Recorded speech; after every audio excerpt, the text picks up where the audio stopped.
किस तरीके से कंडक्ट किए जाते हैं, तो उसका फर्स्ट मेथड हमारे पास है first pass the post system, जिसको शॉर्ट फॉर्म में FPTP सिस्टम भी कहा जाता है।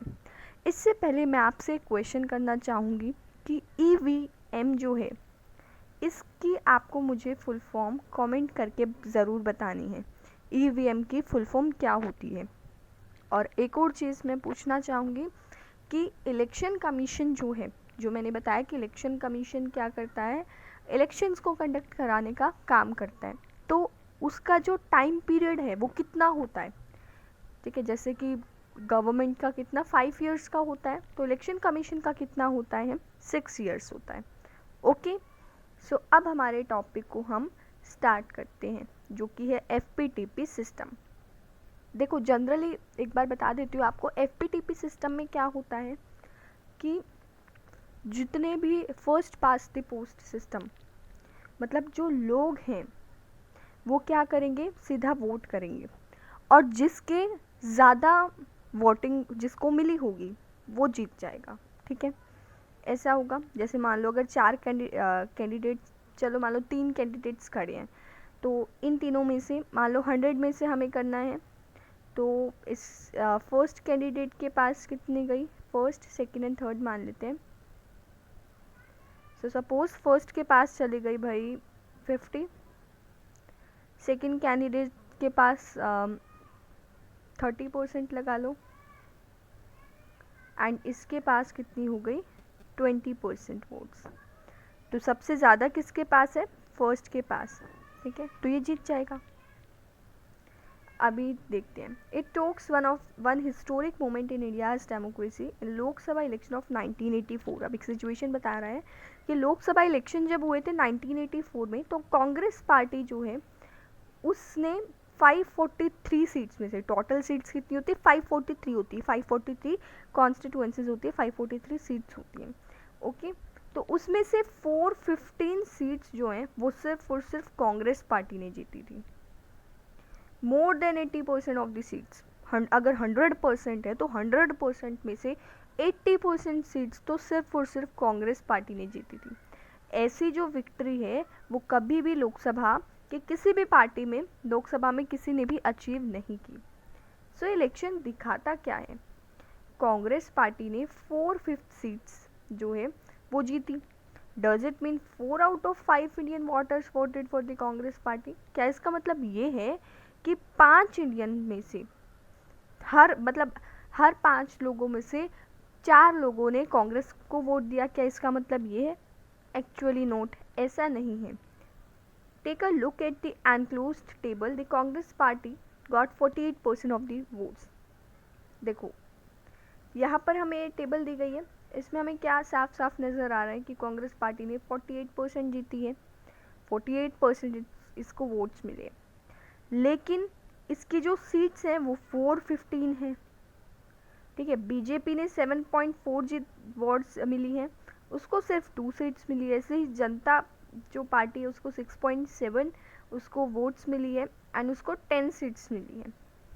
ठीक है, अब इस सिस्टम को भी देखते हैं ये क्या चल रहा है। This means that only 48% of those who voted, इसका मतलब है कि 48% ऐसे लोग हैं जिन्होंने कांग्रेस पार्टी को वोट दिया है। But the party still manage to win more than 80% of the seats, लेकिन फिर भी पार्टी ने 80% से ज़्यादा सीट्स जीती लोकसभा में। Look at the performance of other parties, BJP got 7.4% votes but less than 1% seats. BJP को 7.4% वोट्स मिली, लेकिन उसकी जो सीट्स हैं वो 1% से भी कम है। ठीक है, तो इससे हमें क्या देखने को मिल रहा है कि जो सीट्स मिलती हैं, ठीक है, जो सीट्स मिलती हैं वो वोट्स के अकॉर्डिंग नहीं मिलती। मतलब जितनी जो पार्टी है, जितनी पार्टी को जितनी वोट्स मिल रही हैं उसके हिसाब से यहाँ पर सीट्स नहीं दी जाती है। इतना तो आपको समझ आ गया होगा। अब ये मेथड में एक्चुअली सिस्टम क्या फॉलो किया जाता है ये हम देखते हैं।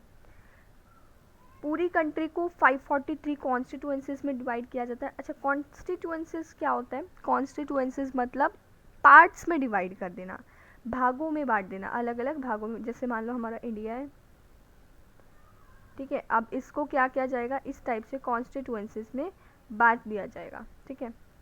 फिर यहाँ पर इलेक्शन हेल्ड होगा, यहाँ पर होगा, यहाँ पर होगा, ठीक है, हर जगह पर ऐसे इलेक्शंस हेल्ड होंगे। तो इससे 543 ऐसी कॉन्स्टिट्यूएंसीज 543 पार्ट्स में से बांट दिया जाता है। Each constituencies elects one representative, हर एक कॉन्स्टिट्यूएंसी से एक रिप्रेजेंटेटिव खड़ा होगा। जैसे यहाँ पर एक कॉन्स्टिट्यूएंसी है तो यहाँ से एक रिप्रेजेंटेटिव खड़ा होगा, यहाँ पर है तो यहाँ से खड़ा होगा, ठीक है। इस टाइप से मतलब एक रिप्रेजेंटेटिव कहने का मतलब है जीतेगा। वैसे तो कैंडिडेट्स तो खड़े होंगे, कैंडिडेट्स तो 3-4 हो सकते हैं, लेकिन रिप्रेजेंटेटिव तो एक ही जीतेगा ना। ऐसे तो नहीं है कि 4 कैंडिडेट्स है, 4 में से 3 को हमने जिता दिया, नहीं, एक ही जीतता है। And the candidate who secures the highest number of votes in that constituencies is declared elected, और जिसको सबसे ज़्यादा वोट्स मिल गए उसको इलेक्ट कर लिया जाता है, ठीक है। सिंपल सा मेथड है। It is important to note that in this system whoever has more votes than all other candidates is declared elected। अब ये बात ध्यान देने की ज़रूरत है कि इस सिस्टम में जिसको भी ज़्यादा वोट्स मिलती है, दूसरे कैंडिडेट से ज़्यादा मिलती है, उसको इलेक्ट कर लिया जाता है, ठीक है। चाहे कितनी भी ज़्यादा मिली हो, चाहे मान लो एक वोट भी ज़्यादा मिली हो, अगर किसी के पास मान लो 40 वोट्स हैं, ठीक है, 40 हाईएस्ट है, मान लो 40 हाईएस्ट वोट हैं, और पर्सन को उससे भी हाईएस्ट मतलब 41 उसको मिल जाती है, तो भी उसको जीता माना जाता है, ठीक है। Winning candidate need not secure a majority of the votes, जो जीता है उसको मेजॉरिटी ऑफ वोट्स जो है उसको सिक्योर करने की ज़रूरत नहीं है। अब मेजॉरिटी ऑफ वोट्स क्या होता है, इस चीज़ को आप पीआर सिस्टम में समझोगे, ठीक है। तो ये वाली लाइन एक बार ध्यान देना, मैं आपको याद भी दिलाऊंगी, तब आपको ये जो लाइन है वो क्लियर हो जाएगी कि मेजॉरिटी ऑफ वोट्स का मतलब होता क्या है। This method is called first past the post system, and in the electoral rates candidate who is ahead of others who cross the winning post first of all is the winner। जिसको सबसे ज़्यादा vote मिली, जिसने winning criteria जो है, ठीक है, सबसे ज़्यादा जो वोट्स जिसने सिक्योर की, उसको हम जीता मान लेते हैं। This method is called the plurality system, ठीक है। सेकेंड नेम इसका ध्यान रखना है कि first past the post system को प्लूरलिटी सिस्टम भी कहा जाता है। This is the method of election prescribed by the constitution. अब ये मेथड जो है वो कॉन्स्टिट्यूशन के अंदर भी है। Let us go back to our example. The Congress party won greater share of seats than its share of votes because in many of the constituencies in which its candidates won, they secured less than 50% of the votes। अब कि Congress party का हमने देखा कि Congress party ने, वैसे तो सबसे ज़्यादा वोट्स कांग्रेस पार्टी को मिले थे, लेकिन 50% से कम थे। हमने देखा ना 48% जो है कांग्रेस पार्टी को वोट्स मिले थे। अब ये 48% क्यों थे, मतलब 50% से ज़्यादा क्यों नहीं हुए, क्योंकि कैंडिडेट्स बहुत सारे थे। जब एक कंट्री में, एक कॉन्स्टिट्यूएंसीज में बहुत सारे कैंडिडेट्स खड़े होते हैं, तो वोट्स क्या हो जाते हैं, वोट्स बट जाती हैं, ठीक है। जैसे मान लो किसी के पास 10 चली गई, किसी के पास 15 चली गई, किसी के पास 5 चली गई, ठीक है। अब ये 10, 5, 15 में से किसी के पास 20 चली गई, उससे भी ज़्यादा मान लो हाईएस्ट किसी के पास 25 जा रही है तो वो 50 से कम, ठीक है, मतलब वो जो 50 से भी ऊपर, मतलब मेजॉरिटी ऑफ वोट्स को नहीं ले पा रही है तो वो 50 से कम, लेकिन फिर भी उसको जीता माना जाएगा क्योंकि उसकी जो है सबसे ज़्यादा वोट्स हैं, ठीक है। अभी मैंने बताया कि if there are several candidate, बहुत सारे कैंडिडेट्स हो, तो जो विनिंग कैंडिडेट है उसको 50% से कम वोट से मिलेंगे, और जो वोट्स उन कैंडिडेट्स के पास जाएगी जो हार चुके हैं। जैसे कि अगर मान लो 4 कैंडिडेट हैं, 1 2 3 4, ठीक है। अब यहाँ पर कितने हैं, मान लो यहाँ पर चले गए 30%, यहाँ पर चले गए 20%, यहाँ पर लगा लो 10% चले गए, एंड यहाँ पर 40%, ठीक है। तो सबसे ज़्यादा किसके पास है, फोर्थ वाले के पास है। फोर्थ वाला, इट मीन्स कि फोर्थ वाला कैंडिडेट जीत गया, हालांकि उसके पास 50% से कम वोट्स है, फिर भी वो जीत गया।